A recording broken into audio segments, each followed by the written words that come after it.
Thus far, we've established that there was no need for HaKadosh Baruch to specifically instruct Noach regarding the core essential aspects of the Teva. Included in these core aspects would be the provision for food, clothing, illumination, etc. for those in the Teva during the Mabul period.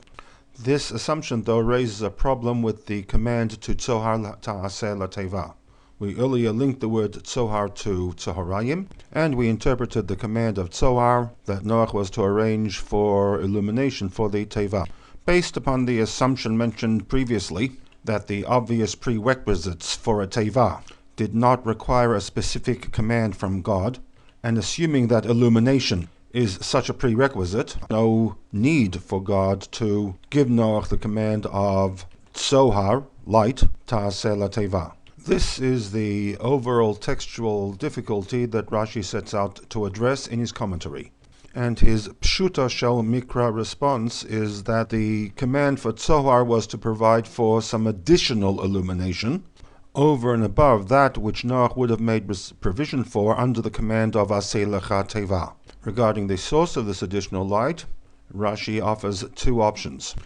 Each option, though, has a theoretical flaw according to the rules of the Pshuta Shel Mikra.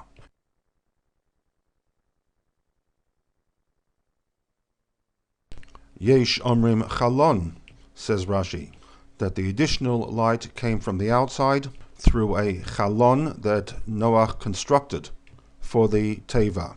The Torah refers to this chalon with the word TZOHAR, and herein lies the flaw to option 1. While the chalon could have other functions, such as for the release of the birds, added ventilation, the very fact that the Torah uses the word TZOHAR linked to the word TZOHARayim would suggest that the primary function of this chalon was for light.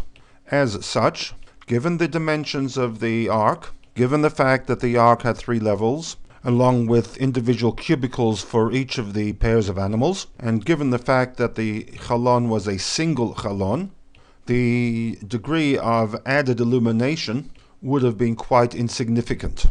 A second problem is the fact that the chalon was rather useless during the first 40 days of the actual Mabul period. For these two reasons, Rashi is forced to introduce an option 2, Yesh Omrim Even Tova, which does not suffer the shortcomings of the chalon option. Firstly, the Even Tova could be moved from level to level, room to room, etc.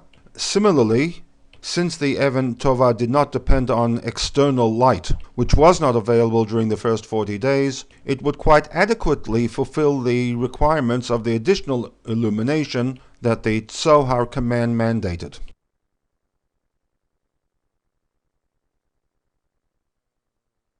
In the world of Pshuta Shel Mikra, a grammatical flaw is more severe than a technical flaw, and there is a grammatical flaw with the Even Tova option.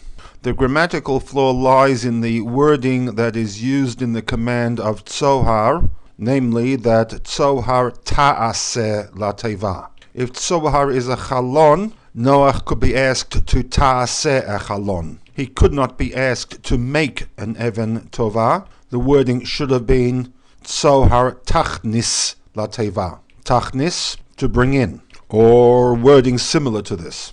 On account of the grammatical flaw, more severe than the technical flaw, Rashi makes a value judgment, deeming the chalon option, its technical problems notwithstanding, as the primary option, the Even Tova deemed to be the secondary option.